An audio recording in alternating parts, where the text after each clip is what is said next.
Hey, what's up, guys? Welcome to another podcast. So today we're gonna be talking about two things. We're gonna be talking about the leaked Venom not teaser trailer, the leaked Venom post-credit scene, and the leaked plot for Spider-Man: No Way Home. So let's get started. Okay, so let me talk about the leaked Venom post-credit scene. It's pretty crazy. Um, it starts off with Venom with Eddie just really being on his bed watching some TV. And then next thing you know, like a bright flash of light just like flashes on the outside, like where the sun is coming from. It just gets brighter, and then next thing you know, it's like he's like, what happened? And then he shifts into Venom, and then he looks at the TV to see that Tom Holland's Spider-Man is seemingly in Times Square being interviewed without his mask on. And then Venom licks the TV. Yeah, like I'm looking at the pictures right now. I screenshotted them because, it was leaked. I don't know how people were able to do that. And I don't know if there are any legal ramifications that person might face. But it is what it is. We as fans got to see a sneak peek, and it's crazy because now this is essentially confirmation. Like personally, I'm getting goosebumps. I can't even believe it. We're essentially getting confirmation that Venom is now part of the Marvel Cinematic Universe. But if you guys have watched Loki, you guys know that every Marvel property, since the beginning, is canon to the MCU, and now Venom is officially a part of the MCU. It's crazy. I'm looking at the shots right now. Okay. So, now we're going to be talking about the plot leaks, okay? And see if it kind of lines up with that post-credit scene. And this is via, who's this via? Daniel RPK. Daniel RPK always coming through with the leaks. So let me get started. Peter's life is ruined after his identity was revealed at the end of the last Mysterio movie. Okay, so I'm guessing they're referring to Far From Home. He's now facing trial. Matt Murdock is your lawyer. Peter goes to Doctor Strange and asks him to cast a spell to make everyone forget that he is Spider-Man. Okay? So far that lines up with the trailers. Okay? And yeah. Sometimes something goes wrong with the spell and they break reality and they bring 5 spider villains into the dimensions of the MCU. Okay, so first off, we got #Green Goblin for Spider-Man 1, Doc Ock for Spider-Man 2, the Sandman from Spider-Man 3, Lizard from The Amazing Spider-Man. Okay, sorry, I had to scroll down. Lizard from The Amazing Spider-Man 1, and Electro from Amazing Spider-Man 2. Norman Osborn is talking to the others, asking what is the last thing they remember, and they all say Spider-Man killed them. Strange wants to take them back to their original dimensions, but the villains fear that returning would mean that they would return exactly where they came from, meaning that they would die again. Okay, Norman manipulates Peter into freeing them, making them feel guilty for their deaths. Peter fights Strange and breaks the key. Okay. Hold up, I need to sneeze, bro. Sorry, bro. Sorry, guys. I just woke up. Okay, so Strange wants to take them back to the original dimensions, but the villains fear. Okay, I already read that. Norman. Sorry. Norman manipulates Peter into freeing them, making them feel guilty for their deaths. Peter fights Strange and breaks the key, a cube that held them captive, and villains are now free. They start destroying parts of #New York. To stop them, Peter somehow brings Toby and Andrew to the MCU to help him. There's a big rematch between Toby and Ock, and between Andrew and Electro. The final battle is at the Statue of Liberty, with the 3 Spideys fighting the #Sinister 6. To be clear, I have no idea what the 6th member is and when and how he comes to the scene. Annie. Okay. So, I think that all of these things kind of line up. I think the stretch is essentially Matt Murdock as Peter's lawyer. But if you guys have kind of been paying attention to the way that, Charlie Cox has been answering questions and dodging these questions, it seems like he's hiding something.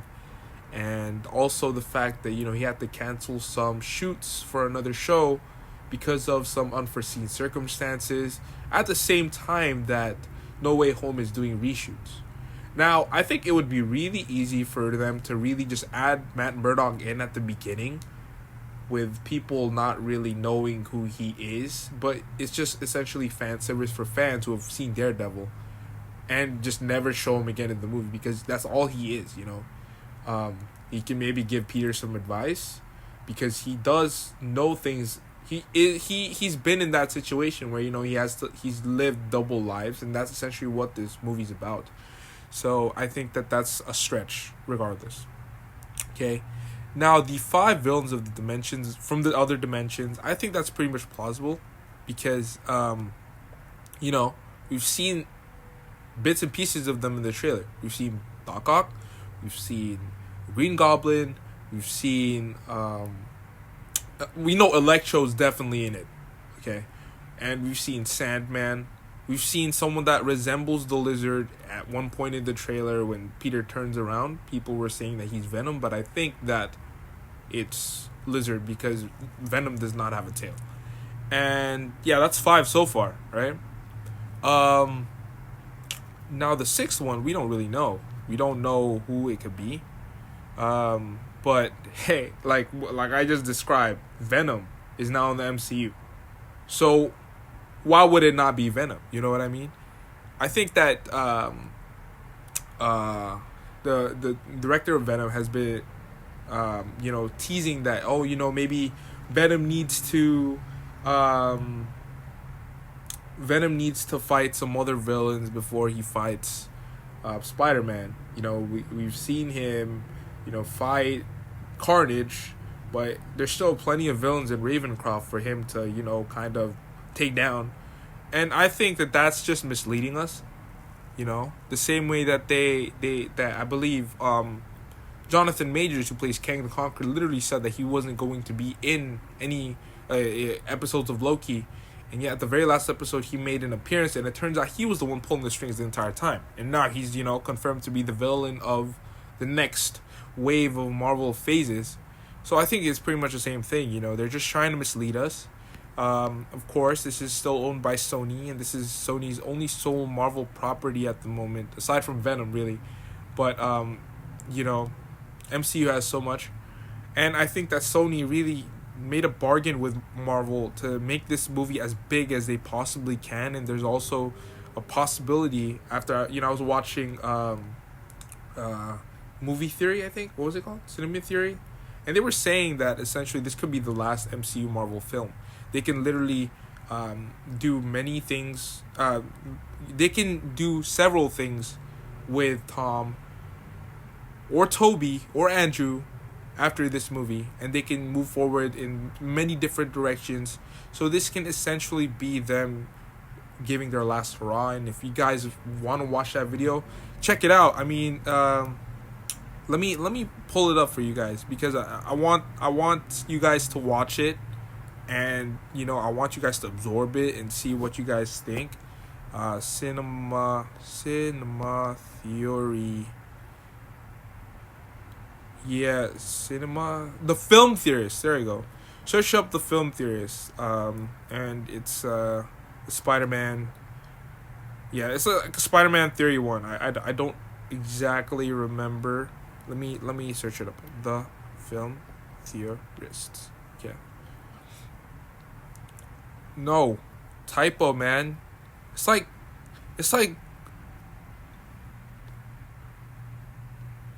autocorrect only corrects when you don't want it to. Yeah.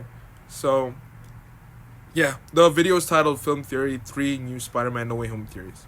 So that's what it is. You guys should watch it. It's pretty cool. They have a lot of cool theories.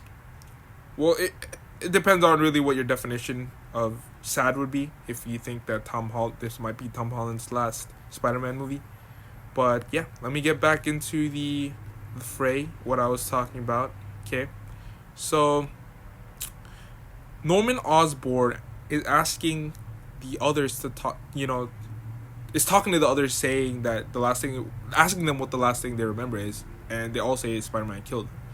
So if Spider-Man killed them, how would they remember that, and how are they still alive? You know, I mean, honestly, it's Doctor Strange sorcery. It really feels like, you know, that he could do that.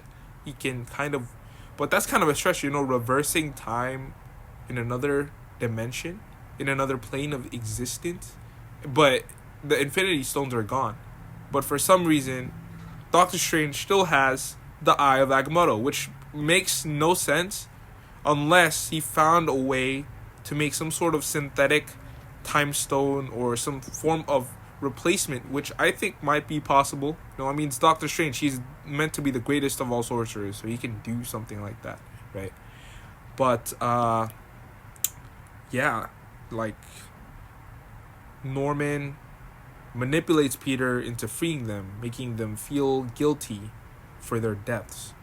But wouldn't Peter think that, hey, like, these guys are villains, maybe they deserve to die? Let's break this down, guys. Let's break this down, okay? And technically, the Lizard ain't even dead. He's in Ravencroft right now. He never died, I think, right? Yeah, he never died. Yeah, he never died, I think. I'm not sure, actually. But, okay, we know Doc Ock. He sacrificed himself at the end of Spider-Man 2. Okay, but if you guys watch the trailer for No Way Home, you see that his arms are glowing red, which means that he's still being controlled by these arms. So that's understandable. Okay, I get that, you know, being manipulated by the arms. Green Goblin, you know, he killed himself as well fighting Peter. We don't know how much of Norman was left after, you know, taking the Goblin serum. We don't know how much of him was a good guy. We don't know if he was completely a bad guy. So that's understandable. The Sandman from Spider-Man 3, he never died. Peter let him go. I mean, and they had a truce. So I don't understand how he would be a part of the Sinister Six, unless literally all of them had amnesia. Okay, so that's just another thing that I'm kind of having issues with. You know, I mean, not really issues with. It's just,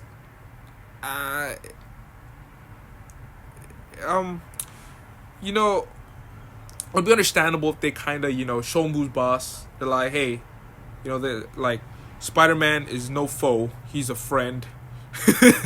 And then, like, they start beating the crap out of him and threatening him, you know. And then, like, Doc Ock says, like, I'm from your universe, so once we get back, I'm gonna come after your family. Or, you know, the Green Goblin can literally say the same thing. Yeah. And the last thing I would say... Oh, no, not the last thing. I haven't even talked about the Lizard. I mean, I already pretty much mentioned the Lizard. Lizard's in Ravencroft, so he never died. He never died. I don't know. I feel like he still might have that hatred for Andrew Garfield after what he did at the end of The Amazing Spider-Man 1, after that fight. But then the Lizard did kill Captain Connors. We don't know. Like, we don't know exactly what the ramifications of that event was. You know, he was in Ravencroft. We don't know how much he was tortured there. It's understandable, really. Okay, and Electro from The Amazing Spider-Man 2. You know, Electro, yeah, he has it all out for Spider-Man. He hates the guy, dude. Like, I completely understand if he was a part of the Sinister Six, you know. And to me, the Sinister Six, it makes sense that none of them are MCU villains, considering that, hey, you know, Mysterio is okay, don't even get me started on Mysterio. Let's talk about that later. You know, I just completely lost my train of thought. But if you were going to be getting it to the MCU villains, I think it makes sense that none of the MCU villains are a part of the Sinister Six, because the whole point of this movie is a multiverse movie. And if they bring in, you know, Vulture or Mysterio, because, guys, let's face it, Mysterio is still alive. Like, we can't say, dude, how was he able to send that clip? I mean, it's easy to say that, oh, you know, his henchmen were still alive, but yeah, you know, it's freaking Mysterio, guys. Like, he's still alive. Like, how would you think that he's not, you know? But yeah, I think that you know, the last one is definitely Venom. Okay. And, you know, it makes sense. It says here, Norman manipulates Peter into freeing them, making them feel guilty for their deaths. Okay. So it's crazy how Norman was able to manipulate this Peter, but not the Peter from Toby, from from the Raimi films, you know, not Tobey's Peter, because of the fact that, hey, you know, this Peter is just very naive, and I think that Tom Holland did that on purpose to show you his progression. And I think that this shouldn't be his last movie. I don't know. I just want to put this out there. Back to what I was saying, making them feel guilty for their deaths. Okay, Peter fights Strange and breaks the key, which lines up from the trailer where Strange is holding a cube. If this was fake, it makes sense that, you know, they wrote this. But I think that there have been leaks even before the trailer was released that this was the case. They fight, and they start destroying parts of New York to stop them. Peter somehow brings Toby and Andrew. Okay, I don't know how he's able to do that, really. Peter or Strange? Peter? Like, okay, I have no idea. Stop them. Peter somehow brings Toby. Okay, there's a big rematch. Okay, I guess that makes sense. Big rematch between Toby and Ock and Andrew and Electro. So what happened to the rest of the villains? Like, Strange is just like taking them like 1v4. Okay, the final battle is at the Statue of Liberty with 3 Spideys fighting the Sinister Six. Okay, I have no idea who the 6th member is or when he comes on the scene. Okay, I don't know, man. The last one was kind of suspicious. I was like, hey, like, if you leak this, how the freak do you not know what the 6th member is? Unless he comes in very late in the movie, which would make sense. Bro, I swear okay, back to Mysterio. If the last villain is Mysterio, oh my gosh. Like, there's a chance that all of this could be like a freaking mirage. Like, this whole situation, and we're gonna be Ralph Bonard all over again, and I would have at that point lost all hope for Marvel, and I don't know what I would do at that point. I think I would just scream and probably wouldn't watch a Marvel movie in a long time because of that frustration. Yeah. But anyways, guys, thank you guys so much for stopping by. There's a lot of crazy stuff. You know, it's really crazy that we're getting this right now. In the MCU, I really, you know, personally, nothing against Tom Holland, nothing against Tobey Maguire. They're both great Spider-Man. They have such great things to offer. For me, my heart is always going to belong in you know, the TASM universe. The Andrew Garfield Spider-Man always has a very special place in my heart. It came out in such a great time in my life, and you know, it influenced a lot of things, from, you know, the way that I dress, you know, his outfits. I used to copy his outfits, and, you know, to me, it was really what got me into superhero movies, because prior to that, I wasn't really into superhero movies, but after that movie, it really kind of sparked my interest in it again, you know, from when I was a kid, and yeah, it always will hold a special place in my heart, and I really hope that he makes a comeback to this movie. That'll be amazing. So yeah, thank you guys so much. Please leave a please leave a like and subscribe. Twisting my words, yeah. But please leave a like and subscribe. And if you guys are finding me for the first time on Spotify or whatever your podcast streaming platform is, please leave a follow, or follow me on Instagram at Brave Geeks Podcast, and see you guys there.